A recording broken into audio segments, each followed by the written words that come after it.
हाँ जी, सत श्री अकाल जी सारिਆਂ ਨੂੰ। ਤੇ ਅੱਜ ਦੀ ਵੀਡੀਓ ਜੀ ਬਹੁਤ ਹੀ ਬੈਨੀਫੀਸ਼ੀਅਲ ਵਾ। ਤੇ ਅੱਜ ਦੀ ਵੀਡੀਓ ਜੀ ਮੈਂ ਲੈ ਕੇ ਆਇਆ ਹੈਗਾ ਰਿਗਾਰਡਿੰਗ TFSA ਐਂਡ RRSP। ਸੋ ਇਹ ਵੀਡੀਓ ਜੀ ਉਹਨਾਂ ਲਈ ਬਹੁਤ ਹੀ ਬੈਨੀਫੀਸ਼ੀਅਲ ਹੋਊਗੀ ਵੀ ਜਿਹੜੇ ਆਪਣੇ ਕੈਨੇਡਾ ਦੇ ਵਿੱਚ ਪੰਜਾਬੀ ਰਹਿੰਦੇ ਆ, ਕਿਉਂਕਿ ਇਹ ਕੈਨੇਡਾ ਦੀ ਗਵਰਨਮੈਂਟ ਵੱਲੋਂ ਇੱਕ ਪ੍ਰੋਗਰਾਮ 2009 ਦੇ ਵਿੱਚ ਸ਼ੁਰੂ ਕੀਤਾ ਗਿਆ ਸੀਗਾ। ਸੋ ਮੈਂ ਉਮੀਦ ਕਰਦਾ ਜੀ ਤੁਹਾਨੂੰ ਇਹ ਵੀਡੀਓ ਬਹੁਤ ਹੀ ਪਸੰਦ ਆਊਗੀ। ਸੋ ਬਹੁਤਾ ਟਾਈਮ ਵੇਸਟ ਨਾ ਕਰਦੇ ਹੋਏ ਆਪਾਂ ਵੀਡੀਓ ਸ਼ੁਰੂ ਕਰਦੇ ਹਾਂ ਜੀ।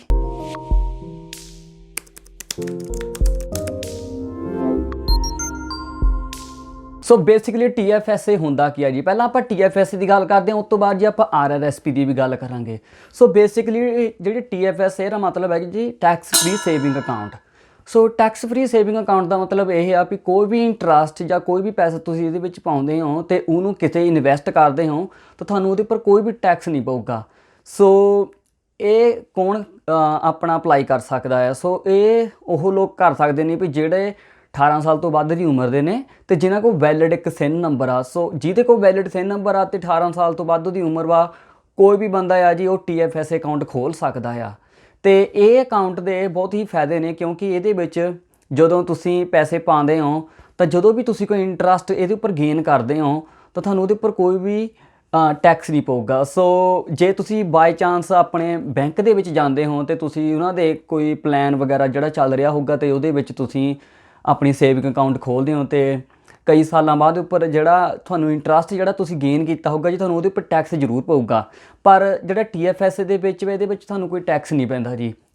ਤੇ ਜੇ ਤੁਸੀਂ ਸਪੋਜ਼ ਕਰੋ ਵੀ ਤੁਸੀਂ ਪੈਸੇ ਪਾਇਆ ਕਿ ਜੀ ਆਪਣਾ $6000 ਪਾਇਆ ਤੇ ਉਹ ਕਈ ਸਾਲਾਂ ਬਾਅਦ ਉਹਦੇ ਉੱਪਰ $1000 ਜਿਹੜਾ ਤੁਹਾਨੂੰ ਇੰਟਰਸਟ ਮਿਲ ਗਿਆ ਸੀਗਾ। ਸੋ ਰਾਈਟ, ਸੋ ਉਹ ਹੁਣ ਟੋਟਲ $7000 ਬਣ ਗਿਆ ਤੇ ਜਿਹੜਾ ਤੁਹਾਡਾ ਉੱਪਰ $1000 ਬਣਿਆ ਸੀਗਾ ਉਹਦੇ ਉੱਪਰ ਤੁਹਾਨੂੰ ਕੋਈ ਟੈਕਸ ਨਹੀਂ ਪਊਗਾ ਜੀ। ਸੋ ਇਹ ਜੀ ਹੈਗਾ ਯਾਰ TFSA ਅਕਾਊਂਟ। ਸੋ TFSA ਅਕਾਊਂਟ ਤੁਸੀਂ ਖੋਲ੍ਹ ਕਿੱਦਾਂ ਸਕਦੇ ਹੋ ਜੀ? TFSA ਅਕਾਊਂਟ ਨੂੰ ਜੇ ਖੋਲ੍ਹਣਾ ਚਾਹੁੰਦੇ ਆ ਤਾਂ ਤੁਸੀਂ ਬੈਂਕ ਦੇ ਥਰੂ ਵੀ ਖੋਲ੍ਹ ਸਕਦੇ ਹੋ। ਤੇ ਜਿੱਦਾਂ ਵੀ ਤੁਸੀਂ ਕਿਸੇ ਵੀ ਬੈਂਕ ਦੇ ਅੰਡਰ ਚਲ ਜਾਓ ਤਾਂ ਤੁਸੀਂ ਉੱਥੇ TFSA ਦੀ ਅਕਾਊਂਟ ਖੋਲ੍ਹ ਸਕਦੇ ਹੋ। ਪਰ ਤੁਸੀਂ ਬ੍ਰੋਕਰੇਜ ਅਕਾਊਂਟ ਵੀ ਆਪਣੀ ਖੋਲ੍ਹ ਸਕਦੇ, ਜਿਵੇਂ ਕਿ ਵੈਲਥ ਸਿੰਪਲ ਹੋ ਗਿਆ, ਕੁਐਸਟਰੇਡ ਹੋ ਗਿਆ, TD ਅਮਰੀਕਾ ਹੋ ਗਿਆ, ਇਹਨਾਂ ਦੇ ਵਿੱਚ ਵੀ ਤੁਸੀਂ ਵੀ ਖੋਲ੍ਹ ਸਕਦੇ ਹੋ ਜੇ ਇਹ ਸਾਰੀਆਂ ਇੱਕ ਬ੍ਰੋਕਰੇਜ ਅਕਾਊਂਟ ਹੈ ਜਿਹੜੀ ਕਿ ਖਾਸ ਹੀ ਜਿੱਦਾਂ ਇਨਵੈਸਟਿੰਗ ਦੇ ਪਰਪਸ ਲਈ ਬਣੀਆਂ ਨੇ, ਜਿਹਦੇ ਵਿੱਚ ਤੁਸੀਂ ਇੰਟਰਸਟ ਗੇਨ ਕਰ ਸਕਦੇ ਹੋ, ਆਪਣੇ ਮਨੀ ਨੂੰ ਇਨਵੈਸਟ ਕਰ ਸਕਦੇ ਹੋ ਜਾਂ ਸਟਾਕਸ ਬਾਏ ਕਰ ਸਕਦੇ ਹੋ। ਸੋ ਇਹ ਜੀ ਇੱਕ ਬਹੁਤ ਹੀ ਵਧੀਆ ਸਕੀਮ ਹੋਣ ਦੇ ਕਰਕੇ ਇਹਦੇ ਉੱਪਰ ਥੋੜ੍ਹੀ ਜਿਹੀ ਆਪਣੇ ਰੂਲਸ ਐਂਡ ਰੈਗੂਲੇਸ਼ਨਸ ਵੀ ਜਿਹੜੇ ਆਪਾਂ ਨੂੰ ਫੋਲੋ ਕਰਨੇ ਪੈਂਦੇ ਨੇ। ਸੋ ਜਿੱਦਾਂ ਕਿ ਇਹਦੇ ਵਿੱਚ ਜੀ ਹਰੇਕ ਸਾਲ ਤੁਹਾਨੂੰ ਇੱਕ ਕੰਟਰੀਬਿਊਸ਼ਨ ਰੂਮ ਮਿਲਦਾ ਆ, ਯਾਨੀ ਕਿ ਤੁਸੀਂ ਇੱਕ ਸਰਟਨ ਅਮਾਊਂਟ ਹੀ ਤੁਸੀਂ ਉਹਦੇ ਵਿੱਚ ਪਾ ਸਕਦੇ ਹੋ। ਸੋ 2020 ਦੇ ਲਈ ਜੀ ਇਹਨਾਂ ਨੇ ਅਮਾਊਂਟ ਸੈੱਟ ਕੀਤੀ ਸੀਗੀ $6000। ਸੋ ਤੁਸੀਂ ਜੇ ਕੁਛ ਇਨਵੈਸਟ ਕਰਨਾ ਚਾਹੁੰਦੇ ਹੋ, ਯਾਨੀ ਕਿ ਆਪਣੇ ਪੈਸੇ TFSA ਦੇ ਵਿੱਚ ਪਾਉਣਾ ਚਾਹੁੰਦੇ ਆ ਤਾਂ ਤੁਸੀਂ 2020 ਦੇ ਵਿੱਚ ਸਿਰਫ $6000 ਹੀ ਪਾ ਸਕਦੇ ਹੋ, ਇਹ ਤੋਂ ਵੱਧ ਨਹੀਂ ਪਾ ਸਕਦੇ ਹੋ। ਪਰ ਇੱਕ ਚੀਜ਼ ਮੈਂ ਤੁਹਾਨੂੰ ਹੋਰ ਦੱਸਣੀ ਚਾਹੁੰਦਾ ਸੀਗੀ ਜੀ, ਕਿਉਂਕਿ ਇਹ ਥੋੜ੍ਹੀ ਜਿਹੀ ਮਿਸਕਨਸੈਪਸ਼ਨ ਹੋ ਜਾਂਦੀ ਹੈ ਤੇ ਇਹਦੇ ਵਿੱਚ ਤੁਸੀਂ ਥੋੜ੍ਹੀ ਵੱਡੀ ਪ੍ਰੋਬਲਮ ਵਿੱਚ ਵੀ ਫਸ ਸਕਦੇ ਹੋ, ਜਿਵੇਂ ਕਿ ਜਿੱਦਾਂ ਟੈਕਸ ਦੇ ਪਰਪਸ ਦੇ ਵਿੱਚ ਜਾਂ ਤੁਹਾਨੂੰ CRA ਦੇ ਵੱਲੋਂ ਵੀ ਕੋਈ ਚੱਕਰ ਪੈ ਜਾਂਦਾ ਜੀ। ਅਸੀਂ ਨਹੀਂ ਚਾਹੁੰਦੇ ਕਿ ਇੱਧਰ ਵੀ ਕੋਈ ਚੱਕਰ ਪਵੇ, ਰਾਈਟ। ਸੋ ਮੈਂ ਇੰਨਾ ਜ਼ਰੂਰ ਤੁਹਾਨੂੰ ਦੱਸਣਾ ਚਾਹਾਂਗਾ ਵੀ ਜਦੋਂ ਤੁਸੀਂ ਇੱਕ ਵਾਰ $6000 ਆਪਣੀ ਅਕਾਊਂਟ ਦੇ ਵਿੱਚ ਪਾ ਦਿੱਤਾ 2020 ਦੇ ਵਿੱਚ, ਰਾਈਟ। ਸੋ ਸਪੋਜ਼ ਕਰੋ ਤੁਸੀਂ 2020 ਦੇ ਵਿੱਚ $6000 ਵਿੱਚ ਪਾ ਦਿੱਤੇ, ਤੁਸੀਂ ਇਨਵੈਸਟ ਕਰਤਾ, ਪਰ ਕੁਛ ਇੱਦਾਂ ਦਾ ਚੱਕਰ ਪਿਆ ਵੀ ਤੁਹਾਨੂੰ ਉਹ $6000 ਹੁਣ ਚਾਹੀਦਾ ਆ। ਸੋ ਤੁਸੀਂ ਜੇ ਇੱਕ ਵਾਰ ਉਹਦੇ ਵਿੱਚ ਉਹ ਪੈਸੇ ਕੱਢ ਲਏ ਤਾਂ ਤੁਸੀਂ ਆਪਣੇ 2020 ਸਨ ਦਾ ਜਿਹੜਾ ਕੰਟਰੀਬਿਊਸ਼ਨ ਰੂਮ ਸੀਗਾ ਉਹ ਤੁਸੀਂ ਲੋਸਟ ਕਰ ਲਿਆ। ਸੋ ਤੁਸੀਂ ਇੱਦਾਂ ਨਾ ਕਦੇ ਵੀ ਸੋਚੋ ਵੀ ਮੈਂ ਜਿਹੜਾ 6000 ਪਾਇਆ ਸੀ ਮੈਂ ਕੱਢ ਤਾਂ ਲਿਆ ਵੀ ਹੁਣ ਉਹ ਜ਼ੀਰੋ ਹੋ ਗਿਆ ਹੋਣਾ। ਫਿਰ ਨਹੀਂ ਜੀ, ਉਹ ਜਿਹੜਾ ਤੁਹਾਡਾ 2020 ਦਾ ਕੰਟਰੀਬਿਊਸ਼ਨ ਰੂਮ ਸੀਗਾ $6000 ਉਹ ਤੁਸੀਂ ਸਾਰਾ ਆਪਣਾ ਯੂਜ਼ ਕਰ ਚੁੱਕੇ ਹੋ ਤੇ ਤੁਹਾਨੂੰ ਹੁਣ ਅਗਲੇ ਸਾਲ ਦੇ ਲਈ ਵੇਟ ਕਰਨੀ ਪਊਗੀ ਜੇ ਤੁਸੀਂ ਆਪਣਾ ਕੰਟਰੀਬਿਊਸ਼ਨ ਰੂਮ ਬੈਕ ਲੈਣਾ ਹੈ, ਜਿਹੜਾ ਵੀ ਤੁਹਾਡਾ $6000 ਆ ਜਾਂ ਜਿੰਨੀ ਵੀ ਨੈਕਸਟ ਈਅਰ ਦੀ ਰਾਈਟ ਉਹ ਅਮਾਊਂਟ ਸੈੱਟ ਕਰੂਗੇ ਉਹਦੇ ਲਈ। ਸੋ ਇਹ ਚੀਜ਼ ਹੀ ਮੈਂ ਤੁਹਾਨੂੰ ਬੜੀ ਹੀ ਧਿਆਨ ਨਾਲ ਦੱਸਣੀ ਚਾਹੁੰਦਾ ਸੀਗਾ ਵੀ ਤੁਸੀਂ ਇਹ ਚੀਜ਼ ਦਾ ਬੜਾ ਧਿਆਨ ਰੱਖਿਓ, ਕਿਉਂਕਿ ਇਹਦੇ ਚੱਕਰਾਂ ਦੇ ਵਿੱਚ ਜੀ ਤੁਸੀਂ ਆਪਣੀ CRA ਦੇ ਵਿੱਚੋਂ ਕਾਫੀ ਤੁਹਾਨੂੰ ਪ੍ਰੋਬਲਮਸ ਆ ਸਕਦੀਆਂ ਨੇ। ਪਰ ਜੇ ਤੁਸੀਂ ਇੱਦਾਂ ਕਰ ਰਹੇ ਹੋ, ਰਾਈਟ, ਵੀ ਜਿੱਦਾਂ ਮੈਂ ਤੁਹਾਨੂੰ ਇੱਕ ਹੋਰ ਐਗਜ਼ਾਮਪਲ ਦਿੰਦਾ ਵੀ ਜੇ ਤੁਸੀਂ 6000 ਦੇ ਵਿੱਚੋਂ ਪਹਿਲਾਂ 3000 ਵਿੱਚ ਪਾਇਆ, ਪਰ ਤੁਹਾਨੂੰ ਕੋਈ ਇੱਦਾਂ ਚੱਕਰ ਪਿਆ, ਤੁਹਾਨੂੰ ਕੱਢਣੇ ਪੈ ਗਏ ਤੇ ਤੁਸੀਂ 3000 ਕੱਢ ਲਿਓ, ਪਰ ਤੁਹਾਡੇ ਕੋਲ ਹਜੇ ਵੀ 3000 ਅਮਾਊਂਟ ਜਿਹੜੀ ਹੋਰ ਪਈ ਸੀਗੀ ਉਹ ਤੁਹਾਡੇ ਕੰਟਰੀਬਿਊਸ਼ਨ ਹਜੇ ਪਈ ਆ ਉਹਦੇ ਵਿੱਚ। ਸੋ ਤੁਸੀਂ ਉਹਨੂੰ ਵੀ ਜੀ ਮੁੜ ਕੇ ਜਿੱਦਾਂ ਆਪਣਾ ਉਦੋਂ ਤੁਸੀਂ 3000 ਪਾ ਸਕਦੇ ਆ, ਕਿਉਂਕਿ ਤੁਹਾਡੀ ਹਜੇ $3000 ਪਿਆ ਸੀਗਾ ਹੋਰ ਜਿਹੜਾ ਤੁਸੀਂ ਪਾ ਸਕਦੇ ਸੀਗੇ, ਰਾਈਟ। ਸੋ ਇਹ ਜੀ ਚੀਜ਼ ਬੜੀ ਜ਼ਰੂਰੀ ਸੀਗੀ ਜਿਹੜੀ ਤੁਹਾਨੂੰ ਦੱਸਣੀ ਸੀਗੀ ਤੇ ਮੈਂ ਕਾਪੀ ਦੇ ਉੱਪਰ ਸਾਰਾ ਕੁਝ ਲਿਖਿਆ ਵਾ ਕਿਉਂਕਿ ਇਹ ਕਾਫੀ ਇਨਫੋਰਮੇਸ਼ਨ ਵਾਲੀਆਂ ਚੀਜ਼ਾਂ ਨੇ। ਸੋ ਇਸ ਕਰਕੇ ਮੈਂ ਕਾਪੀ ਤੋਂ ਦੇਖ ਕੇ ਜੀ ਤੁਹਾਨੂੰ ਦੱਸ ਰਿਹਾ ਹਾਂ ਤਾਂ ਜੋ ਕਿਉਂਕਿ ਇਹ ਜ਼ਿਆਦਾ ਇਨਫੋਰਮੇਸ਼ਨ ਹੋਣ ਕਰਕੇ ਮੈਨੂੰ ਵੀ ਕਿਤੇ ਭੁੱਲ ਨਾ ਜਾਵੇ ਕੁਝ ਜਿਹੜਾ ਮਿਸ ਕਰ ਦਈਏ ਆਪਾਂ, ਰਾਈਟ। ਤੇ ਹਾਂਜੀ ਜੀ, ਮੈਂ ਤੁਹਾਨੂੰ ਇੱਦਾਂ ਵੀ ਦੱਸਣਾ ਸੀਗਾ ਵੀ ਜੇ ਤੁਸੀਂ ਆਪਣਾ ਜਿੱਦਾਂ $6000 ਤੋਂ ਵੱਧ ਪਾਤਾ ਆ ਵਿੱਚ, ਤਾਂ ਤੁਹਾਨੂੰ ਜਦੋਂ ਵੀ ਤੁਹਾਡਾ ਟੈਕਸ ਫਾਈਲ ਕਰਨ ਦਾ ਟਾਈਮ ਆਉਣਾ ਆ ਤਾਂ ਉਹਨੀ ਜਦੋਂ ਵੈਲਿਊਏਟ ਕਰਨਾ ਵੀ ਜੇ ਤੁਸੀਂ 6000 ਤੋਂ ਵੱਧ ਕਿਸੇ ਗਲਤੀ ਦੇ ਨਾਲ ਪਾਤਾ ਤਾਂ ਸਾਨੂੰ ਉਹਦੇ ਉੱਪਰ 1% ਟੈਕਸ ਪੈਣਾ ਜੀ। ਉਨਾ ਟਾਈਮ ਹੀ ਪਈ ਜਾਣਾ ਜਿੰਨਾ ਟਾਈਮ ਤੁਸੀਂ ਉਹ ਅਮਾਊਂਟ ਸੈੱਟ ਨਹੀਂ ਕਰਦੇ, ਰਾਈਟ। ਜਿੱਦਾਂ ਵੀ ਤੁਸੀਂ ਜੇ 7 ਜਾਂ 8000 ਪਾਤਾ ਪਰ 6000 ਦਾ ਕੰਟਰੀਬਿਊਸ਼ਨ ਰੂਮ ਹੀ ਸੀਗਾ, ਸੋ ਉਨਾ ਟਾਈਮ ਤੁਹਾਨੂੰ 1% ਟੈਕਸ ਉਹਦੇ ਉੱਪਰ ਚਾਰਜ ਕਰੀ ਜਾਣਾ ਆ ਜਿੰਨਾ ਟਾਈਮ ਤੁਸੀਂ ਉਹ ਉੱਪਰ ਵਾਲੀ ਮਨੀ ਜਾਣੀ ਕਿ 6000 ਤੋਂ ਵੱਧ ਵਾਲੀ ਮਨੀ ਜਿੰਨਾ ਟਾਈਮ ਤੁਸੀਂ ਬਾਹਰ ਨਹੀਂ ਕੱਢਦੇ ਹੈਗੇ। ਸੋ ਇਸ ਕਰਕੇ ਜੀ ਇੱਦਾਂ ਦੀ ਗੱਲਾਂ ਵੀ ਬਹੁਤ ਹੀ ਧਿਆਨ ਰੱਖਿਓ। ਪਰ ਇਹ ਬਹੁਤ ਹੀ ਵਧੀਆ ਸਕੀਮ ਹੈ ਜਿਹਦੇ ਵਿੱਚ ਤੁਸੀਂ ਆਪਣੀ ਮਨੀ ਨੂੰ ਜਿੱਦਾਂ ਗਰੋ ਕਰਨਾ ਇੱਕ ਬਹੁਤ ਹੀ ਵਧੀਆ ਤਰੀਕਾ ਆਇਆ ਉੱਥੇ ਤੁਹਾਨੂੰ, ਕਿਉਂਕਿ ਇਹਦੇ ਉੱਪਰ ਕੋਈ ਟੈਕਸ ਨਹੀਂ ਪੈਂਦਾ ਹੈਗਾ, ਰਾਈਟ। ਮੈਂ ਇੱਕ ਅਲੱਗ ਵੀਡੀਓ ਹੀ ਬਣਾਵਾਂਗਾ ਕਿਉਂਕਿ ਉਹ ਬਹੁਤ ਹੀ ਵਧੀਆ ਵੀਡੀਓ ਜਿਹੜੀ ਮੈਂ ਆਪਣੇ ਮਾਈਂਡ ਦੇ ਵਿੱਚ ਰੱਖੀ ਹੋਵਾ, ਪਰ ਮੈਂ ਉਹਦੇ ਬਾਰੇ ਅਲੱਗ ਵੀਡੀਓ ਬਣਾਉਣੀ ਚਾਹੁੰਦਾ ਜਿਹਦੇ ਵਿੱਚ ਮੈਂ ਤੁਹਾਨੂੰ ਦੱਸਾਂਗਾ ਵੀ ਤੁਸੀਂ TFS ਨੂੰ ਕਿੱਥੇ ਯੂਜ਼ ਕਰ ਸਕਦੇ ਹੋ ਅਤੇ ਤੁਹਾਨੂੰ ਜਿਹਦੇ ਉੱਪਰ ਜ਼ਿਆਦਾ ਇੰਟਰਸਟ ਮਿਲ ਸਕਦਾ ਹੈ ਮਨੀ ਦੇ ਉੱਪਰ ਤੁਹਾਡੇ ਦੇ। ਸੋ ਜੇ ਤੁਸੀਂ ਦੇਖਣਾ ਚਾਹੁੰਦੇ ਹੋ ਵੀ ਤੁਹਾਡਾ ਜਿਹੜੇ ਕੰਟਰੀਬਿਊਸ਼ਨ ਰੂਮ ਕਿੰਨਾ ਹੈਗਾ ਅਤੇ ਤੁਸੀਂ ਕਿੰਨਾ ਯੂਜ਼ ਕਰ ਚੁੱਕੇ ਹੋ ਅਤੇ ਤੁਹਾਡੇ ਅਕਾਊਂਟ ਨਾਲ ਕੁਛ ਵੀ ਹੋ ਰਿਹਾ ਹੈ, ਰਾਈਟ। ਸੋ ਜਿਹੜੇ ਵੀ ਤੁਹਾਡੇ TFS ਦੀ ਅਕਾਊਂਟ ਆ ਤਾਂ ਤੁਸੀਂ ਜਿਹੜੀ ਆਪਣੀ ਜੀ CRA ਦੀ ਅਕਾਊਂਟ ਹੁੰਦੀ ਹੈ ਤੁਸੀਂ ਉਹਨੂੰ ਲੌਗਇਨ ਕਰਕੇ ਉਹਦੇ ਉੱਪਰ ਦੇਖ ਸਕਦੇ ਹੋ। ਉੱਥੇ ਉੱਪਰ ਸਾਰਾ ਕੁਝ ਲਿਖਿਆ ਹੁੰਦਾ ਵੀ ਤੁਹਾਡਾ ਇੰਨਾ ਕੰਟਰੀਬਿਊਸ਼ਨ ਰੂਮ ਹੈਗਾ ਆ, ਤੁਸੀਂ ਇੰਨਾ ਯੂਜ਼ ਕਰ ਲਿਆ ਅਤੇ ਤੁਸੀਂ ਇੰਨਾ ਯੂਜ਼ ਨਹੀਂ ਕੀਤਾ ਹੈਗਾ। ਸੋ ਇੱਕ ਇਹ ਵੀ ਬਹੁਤ ਵਧੀਆ ਸਹੂਲਤ ਆ ਜੀ, ਜਿੱਦਾਂ ਆਪਣੀ CRA ਦੀ ਅਕਾਊਂਟ ਦੇ ਵਿੱਚ ਜਾ ਕੇ ਜੇ ਤੁਹਾਨੂੰ ਨਹੀਂ ਚੇਤੇ ਹੈਗਾ ਵੀ ਤੁਸੀਂ ਕਿੰਨੇ ਪੈਸੇ ਪਾਏ ਸੀਗੇ ਅਤੇ ਕਿੰਨਾ ਰਹਿ ਗਏ ਆ, ਸੋ ਤੁਸੀਂ ਉਹਦੇ ਉੱਪਰ ਜਾ ਕੇ ਵੀ ਚੈੱਕ ਕਰ ਸਕਦੇ ਹੋ। ਸੋ ਇਹ ਸੀਗਾ ਜੀ ਮੋਟਾ ਆਪਣਾ TFS ਅਕਾਊਂਟ ਵੀ ਇਹਨੂੰ ਕੀ ਹੁੰਦਾ ਹੈ। ਸੋ TFS ਬੇਸਿਕਲੀ ਇਹੀ ਹੈ ਵੀ ਕੋਈ ਵੀ ਮਨੀ ਤੁਸੀਂ ਉਹਦੇ ਵਿੱਚ ਪਾਉਂਦੇ ਹੋ, ਜਿਹੜੀ ਤੁਸੀਂ ਉਹਦੇ ਵਿੱਚ ਪਾਉਂਦੇ ਹੋ ਤਾਂ ਜਿਹੜਾ ਉਹਦੇ ਉੱਪਰ ਇੰਟਰਸਟ ਤੁਹਾਨੂੰ ਮਿਲਦਾ ਹੈ ਤੁਹਾਨੂੰ ਉਹਦੇ ਉੱਪਰ ਕੋਈ ਟੈਕਸ ਨਹੀਂ ਲੱਗੂਗਾ ਜੀ। ਤਾਂ ਹੀ ਇਸ ਨੂੰ ਕਹਿੰਦੇ ਆ ਜੀ ਟੈਕਸ ਫਰੀ ਸੇਵਿੰਗ ਅਕਾਊਂਟ।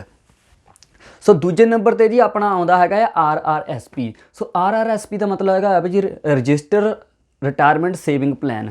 ਸੋ ਇਹ ਜੀ ਬਹੁਤ ਹੀ ਅਲੱਗ-ਅਲੱਗ ਚੀਜ਼ਾਂ 'ਤੇ ਆਪਣਾ ਵਰਤਿਆ ਜਾ ਸਕਦਾ ਹੈ। ਸੋ ਜਿੱਦਾਂ ਮੇਰੀ ਪਰਸਨਲੀ ਗੱਲ ਕਰੀਏ ਤਾਂ ਜੀ ਮੇਰੀ ਤਾਂ ਜਿਹੜੀ ਜੋਬ ਆ ਉਹ ਮੈਨੂੰ RRSP ਪ੍ਰੋਵਾਈਡ ਕਰ ਰਹੀ ਹੈ। ਸੋ ਉਹਦੇ ਵਿੱਚ ਇੱਦਾਂ ਹੁੰਦਾ ਹੈ ਵੀ ਕਿਉਂਕਿ ਜਿਹੜੀ ਆਪਣੀ ਕੈਨੇਡਾ ਪੈਨਸ਼ਨ ਪਲਾਨ ਜਿਹੜਾ ਆਪਾਂ ਮਨੀ ਉਹਦੇ ਵਿੱਚੋਂ ਕੱਟੀ ਜਾਂਦੀ ਆ, ਜਦੋਂ ਆਪਾਂ ਰਿਟਾਇਰ ਹੁੰਦੇ ਆ ਜੀ ਤੁਹਾਨੂੰ ਉਹਦੇ ਵਿੱਚੋਂ ਸਾਨੂੰ ਬਹੁਤਾ ਬੈਨੀਫਿਟ ਨਹੀਂ ਮਿਲਦਾ ਕਿਉਂਕਿ ਉਹ ਅਮਾਊਂਟ ਬਹੁਤ ਹੀ ਲੋ ਹੁੰਦੀ ਆ, ਰਾਈਟ। ਪਰ ਇਸ ਕਰਕੇ ਕਈ ਲੋਕ ਇੱਦਾਂ ਹੁੰਦੇ ਵੀ ਉਹ ਆਪਣੀ RRSP ਦੇ ਅਕਾਊਂਟ ਅਲੱਗ ਖੋਲ੍ਹ ਲੈਂਦੇ ਅਤੇ ਉਹਦੇ ਵਿੱਚ ਜਿੰਨਾ ਕੁ ਵੀ ਉਹਨਾਂ ਕੋਲ ਸਰਦਾ ਆ $50 ਹੋ ਗਏ ਜਾਂ $100 ਹੋ ਗਏ ਉਹਦੇ ਵਿੱਚ ਪਾਉਂਦੇ ਰਹਿੰਦੇ ਨੇ। ਅਤੇ ਜਦੋਂ ਉਹਨਾਂ ਦਾ ਰਿਟਾਇਰ ਹੋਣ ਦਾ ਟਾਈਮ ਹੁੰਦਾ ਤਾਂ ਉਹਨਾਂ ਕੋਲ ਫਿਰ 2 ਇਨਕਮ ਸੋਰਸਿਸ ਹੁੰਦੇ ਨੇ ਜਿਨ੍ਹਾਂ ਦੇ ਰਾਹੀਂ ਉਹਨਾਂ ਨੂੰ ਜਿੱਦਾਂ ਪੈਨਸ਼ਨ ਆਉਂਦੀ ਰਹਿੰਦੀ ਆ। ਸੋ ਇੱਕ ਇਹ ਵੀ ਇੱਕ ਜੀ ਅਲੱਗ ਤਰੀਕਾ ਆ ਜਿਹਦੇ ਰਾਹੀਂ ਤੁਸੀਂ ਆਪਣੀ ਜਿੱਦਾਂ ਪੈਨਸ਼ਨ ਦੇ ਵਿੱਚ ਵਾਧਾ ਕਰ ਸਕਦੇ ਹੋ। ਪਰ ਜ਼ਿਆਦਾਤਰ ਲੋਕ RRSP ਜਿੱਦਾਂ ਆਪਾਂ ਸਾਰੇ ਯੰਗ ਹੈਗੇ ਹਾਂ ਜੀ ਕਿਹੜੇ ਆਪਾਂ 2 ਕੰਮ ਕਰਦੇ ਹਾਂ ਜਾਂ 3 ਜੋਬਸ ਕਰਦੇ ਹਾਂ, ਰਾਈਟ। ਸੋ ਇਹ ਉਹਨਾਂ ਦੇ ਲਈ ਜੀ RRSP ਇੱਕ ਬਹੁਤ ਹੀ ਬੈਨੀਫਿਸ਼ੀਅਲ ਆ। ਇਹ ਬੈਨੀਫਿਸ਼ੀਅਲ ਇੱਦਾਂ ਹੈ ਜੀ ਜਦੋਂ ਆਪਾਂ 2 ਜਾਂ 3 ਜੋਬਸ ਕਰਦੇ ਹਾਂ ਜਿਹੜੀ ਸਾਡੀ ਇਨਕਮ ਹੁੰਦੀ ਉਹ ਬਹੁਤ ਹਾਈ ਹੁੰਦੀ ਆ ਅਤੇ ਜਦੋਂ ਆਪਾਂ ਟੈਕਸ ਫਾਈਲ ਕਰਦੇ ਹਾਂ ਜੀ ਸਾਨੂੰ ਟੈਕਸ ਵਾਪਸ ਨਹੀਂ ਆਉਣਾ, ਸਗੋਂ ਸਾਨੂੰ ਟੈਕਸ ਦੇਣਾ ਪੈਂਦਾ ਹੈ ਜੀ ਹਰੇਕ ਸਾਲ। ਪਰ ਜੇ ਤੁਸੀਂ ਜੀ ਆਪਣੀ RRSP ਅਕਾਊਂਟ ਦੇ ਵਿੱਚ ਪੈਸੇ ਪਾਈ ਜਾਓਗੇ ਤਾਂ ਤੁਹਾਨੂੰ ਜਦੋਂ ਤੁਸੀਂ ਟੈਕਸ ਫਾਈਲ ਕਰਨਾ ਆ ਤਾਂ ਤੁਸੀਂ ਉੱਥੇ ਮੈਂਸ਼ਨ ਕਰ ਸਕਦੇ ਹੋ ਜੀ ਮੇਰੇ ਇੰਨੇ ਪੈਸੇ RRSP ਅਕਾਊਂਟ ਦੇ ਵਿੱਚ ਨੇ, ਕਿਉਂਕਿ ਉਹਦੇ ਉੱਪਰ ਆਪਸ਼ਨ ਆਉਂਦੀ ਹੁੰਦੀ ਹੈ ਜਦੋਂ ਤੁਸੀਂ ਟੈਕਸ ਫਾਈਲ ਕਰਦੇ ਹੋ, ਰਾਈਟ। ਸੋ ਜਦੋਂ ਜੀ ਤੁਸੀਂ ਉਹਦੇ ਉੱਪਰ ਇਹ ਮੈਂਸ਼ਨ ਕਰੋਗੇ ਵੀ ਜਿਹੜੇ ਮੇਰੇ ਇੰਨੀ ਮਨੀ RRSP ਅਕਾਊਂਟ ਦੇ ਵਿੱਚ ਪਈ ਆ ਤਾਂ ਉਹਨੇ ਉਹ ਮਨੀ ਦੇ ਉੱਪਰ ਕੋਈ ਟੈਕਸ ਨਹੀਂ ਪੈਣਾ ਹੈਗਾ। ਸੋ ਸਪੋਜ਼ ਕਰੋ ਜੀ ਮੈਂ ਤੁਹਾਨੂੰ ਐਗਜ਼ਾਮਪਲ ਦੇ ਦਿੰਦਾ ਇੱਕ ਬਹੁਤ ਵਧੀਆ। ਸਪੋਜ਼ ਕਰੋ ਵੀ ਜਿਹੜੀ ਪ੍ਰੋਵਿੰਸ 'ਚ ਤੁਸੀਂ ਰਹਿੰਦੇ ਹੋ ਅਤੇ ਜਦੋਂ ਤੁਸੀਂ $30,000 ਤੋਂ ਵੱਧ ਪੈਸਾ ਕਮਾਉਂਦੇ ਤਾਂ ਤੁਹਾਨੂੰ ਟੈਕਸ ਪੈਣਾ ਸ਼ੁਰੂ ਹੋ ਜਾਂਦਾ, ਰਾਈਟ। ਸੋ ਜਾਣੀ ਕਿ $30,000 ਤੱਕ ਤੁਹਾਨੂੰ ਕੋਈ ਟੈਕਸ ਨਹੀਂ, ਜਦੋਂ ਤੁਹਾਡਾ 31,000 ਹੋ ਗਿਆ ਜਾਣੀ ਕਿ ਉੱਪਰ 1,000 ਜਿਹੜਾ ਹੋ ਗਿਆ ਤੁਹਾਨੂੰ ਉਹਦੇ ਉੱਪਰ ਟੈਕਸ ਪੈਣਾ ਸ਼ੁਰੂ ਹੋ ਜਾਂਦਾ, ਰਾਈਟ।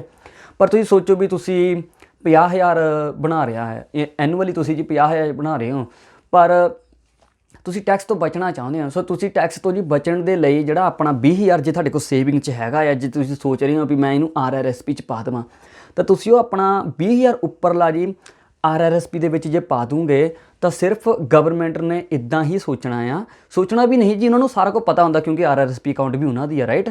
ਪਰ ਉਹਨਾਂ ਨੂੰ ਇੱਦਾਂ ਹੋਣਾ ਵੀ ਇਹਦੀ ਮਨੀ ਜਿਹੜੀ ਆ 20,000 RRSP ਦੇ ਵਿੱਚ ਪਈ ਆ, ਸੋ ਉਹ ਮਨੀ ਨੂੰ ਨਹੀਂ ਕਾਊਂਟ ਨਹੀਂ ਕਰਨਾ, ਬਾਕੀ ਦੀ ਮਨੀ ਨੂੰ ਨਹੀਂ ਕਾਊਂਟ ਕਰਕੇ ਹੀ ਤੁਹਾਨੂੰ ਟੈਕਸ ਦੱਸਣਾ ਵੀ ਤੁਸੀਂ ਇੰਨਾ ਟੈਕਸ ਪਾਉਣਾ ਆ।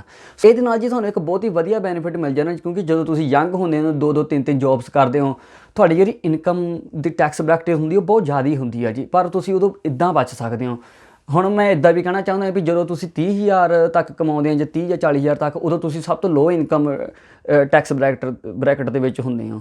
ਸੋ ਉਹਦੇ ਵਿੱਚ ਇੱਦਾਂ ਹੁੰਦਾ ਹੈ ਜੀ ਉਦੋਂ ਤੁਹਾਨੂੰ ਸਭ ਤੋਂ ਘੱਟ ਟੈਕਸ ਪੇ ਕਰਨਾ ਪੈਂਦਾ ਆ, ਪਰ ਤੁਸੀਂ ਪੇ ਜ਼ਰੂਰ ਕਰਦੇ ਹੋ।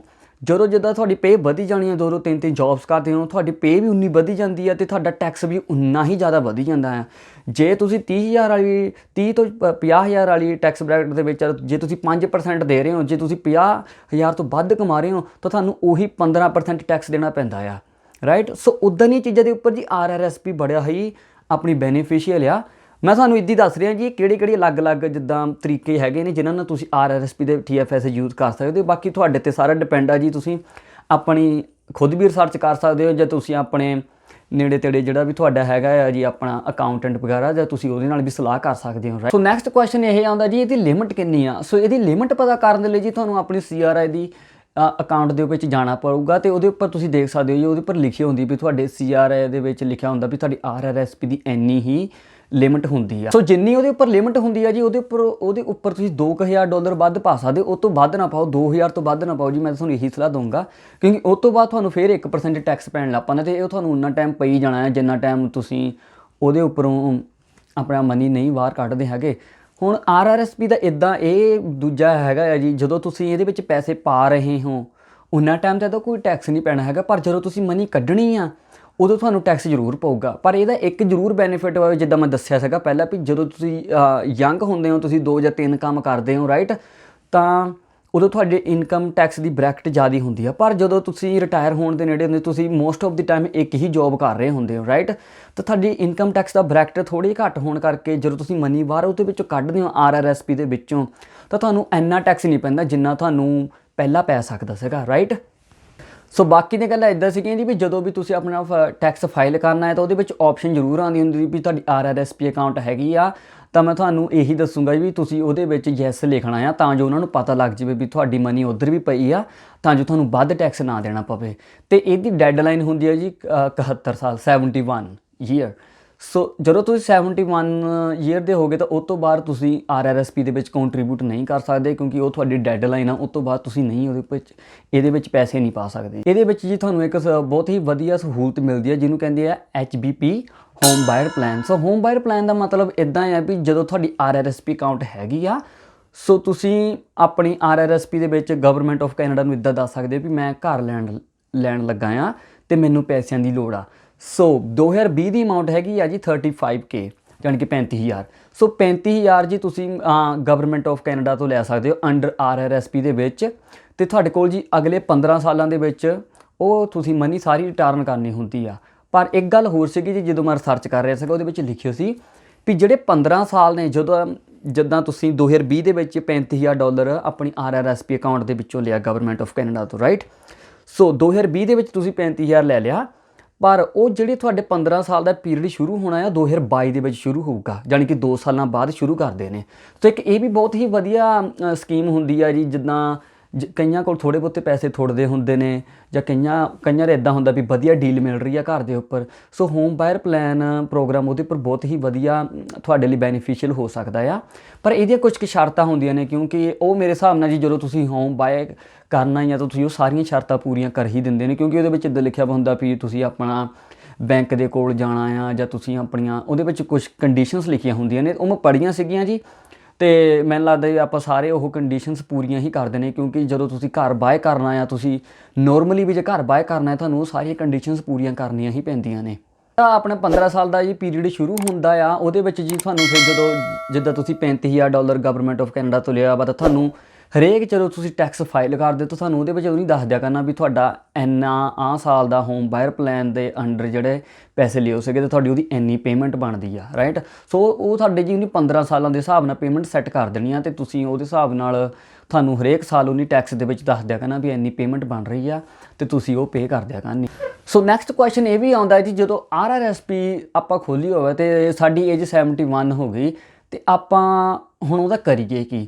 ਸੋ ਇਹਦੇ ਜੀ ਅਲੱਗ-ਅਲੱਗ ਤਰੀਕੇ ਨੇ, ਤੁਸੀਂ ਇਹਨੂੰ 2 ਤਰੀਕੇ ਨਾਲ ਵਰਤ ਸਕਦੇ ਹੋ। ਸੋ RRSP ਨੂੰ ਇੱਕ ਤਾਂ ਤੁਸੀਂ ਕਰ ਸਕਦੇ ਹੋ ਜੀ ਆਪਣਾ ਐਨੂਇਟੀ ਬਾਏ ਕਰ ਸਕਦੇ ਹੋ। ਐਨੂਇਟੀ ਦਾ ਮਤਲਬ ਇਹ ਹੈ ਵੀ ਲਾਈਫ ਇੰਸ਼ੋਰੈਂਸ ਕੰਪਨੀ ਦੇ ਅੰਡਰ ਜਾ ਕੇ ਜਾਂ ਕਿਸੇ ਤੋਂ ਵੀ ਤੁਸੀਂ ਆਪਣੀ ਲਾਈਫ ਇੰਸ਼ੋਰੈਂਸ ਬਾਏ ਕਰ ਸਕਦੇ ਹੋ। ਸੋ ਉਹਦੇ ਨਾਲ ਇੱਦਾਂ ਵੀ ਤੁਹਾਨੂੰ ਇੱਕ ਮੰਥਲੀ ਜਿਹੜੇ ਆਪਣੀ ਮਨੀ ਆ ਜੀ ਉਹ ਤੁਹਾਨੂੰ ਆਈ ਜਾਣੀ ਆ। ਸੋ ਜਾਣੀ ਕਿ ਤੁਹਾਡਾ ਉਹਨੇ ਮੰਥਲੀ ਸੈਟਅਪ ਕਰ ਦੇਣਾ ਵੀ ਤੁਹਾਨੂੰ ਮੰਥ ਦੇ ਇੰਨੇ ਪੈਸੇ ਆਇਆ ਕਰੋਗੇ ਸਾਡੇ ਵੱਲੋਂ ਲਾਈਫ ਇੰਸ਼ੋਰੈਂਸ ਵੱਲੋਂ, ਅਤੇ ਸਾਡੀ ਸਾਰੀ RRSP ਦੀ ਮਨੀ ਉਹਨਾਂ ਕੋਲ ਚੱਲ ਜਾਣੀ ਆ। ਸੋ ਉਹ ਹੁੰਦੀ ਹੈ ਜੀ, ਤੁਸੀਂ ਲਾਈਫ ਇੰਸ਼ੋਰੈਂਸ ਕੰਪਨੀ ਕੋਲ ਵੀ ਜਾ ਸਕਦੇ ਹੋ ਜਦੋਂ ਤੁਸੀਂ 71 ਈਅਰ ਦੇ ਹੋਗੇ ਤਾਂ ਤੁਹਾਡੀ RRSP ਦੀ ਡੈਡਲਾਈਨ ਆ ਚੁੱਕੀ ਆ। ਸੋ ਤੁਸੀਂ ਉਹਨੂੰ ਇੱਦਾਂ ਵੀ ਯੂਜ਼ ਕਰ ਸਕਦੇ ਹੋ। ਇਹਦੇ ਨਾਲ ਤੁਹਾਨੂੰ ਇੱਕ ਇਹ ਵੀ ਫਾਇਦਾ ਹੁੰਦਾ ਜੀ, ਜਿੱਦਾਂ ਤੁਹਾਡੀ ਜਿਹੜੇ ਆਪਾਂ ਨੋਰਮਲ ਕੰਮ ਕਰਦੇ ਹਾਂ ਜੀ ਸਾਰੇ, ਉਹਦੇ ਵਿੱਚ ਸਾਡੀ CPP ਤੇ ਕੱਟ ਹੁੰਦੀ ਆ, ਕੈਨੇਡਾ ਪੈਨਸ਼ਨ ਪਲਾਨ, ਰਾਈਟ।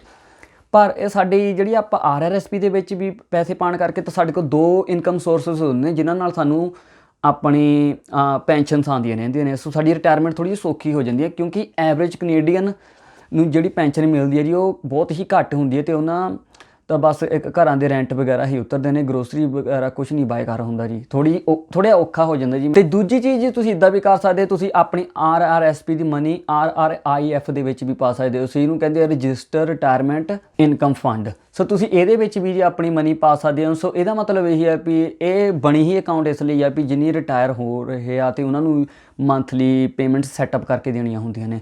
ਸੋ ਜੇ ਤੁਸੀਂ ਸਾਰੀ ਆਪਣੀ RRSP ਦੀ ਮਨੀ RRIF ਦੇ ਵਿੱਚ ਪਾ ਦੂੰਗੇ ਤਾਂ ਤੁਹਾਨੂੰ ਉੱਧਰੋਂ ਮਨੀ ਆਉਣੀ ਸ਼ੁਰੂ ਹੋ ਜਾਣੀ ਹੈ ਐਜ਼ ਆ ਰਿਟਾਇਰਮੈਂਟ, ਕਿਉਂਕਿ ਤੁਸੀਂ ਕੰਮ ਤੋਂ ਰਿਟਾਇਰ ਹੋ ਚੁੱਕੇ ਹੋ ਅਤੇ ਤੁਸੀਂ ਹੁਣ ਘਰ ਬਹਿੰਦੇ ਹੋ ਤਾਂ ਤੁਹਾਨੂੰ ਉੱਧਰੋਂ ਪੈਸੇ ਆਉਣੇ ਸ਼ੁਰੂ ਹੋ ਜਾਣੇ। ਪਰ ਉਹਦੇ ਉੱਪਰ ਤੁਹਾਨੂੰ ਟੈਕਸ ਜ਼ਰੂਰ ਹੁੰਦਾ ਹੈ ਜੀ, ਕਿਉਂਕਿ RRSP ਦੇ ਵਿੱਚ ਜਦੋਂ ਵੀ ਤੁਸੀਂ ਪੈਸੇ ਬਾਹਰ ਕੱਢਣੇ ਆ ਸਾਨੂੰ ਟੈਕਸ ਤਾਂ ਜ਼ਰੂਰ ਲੱਗਣਾ ਹੀ ਆ।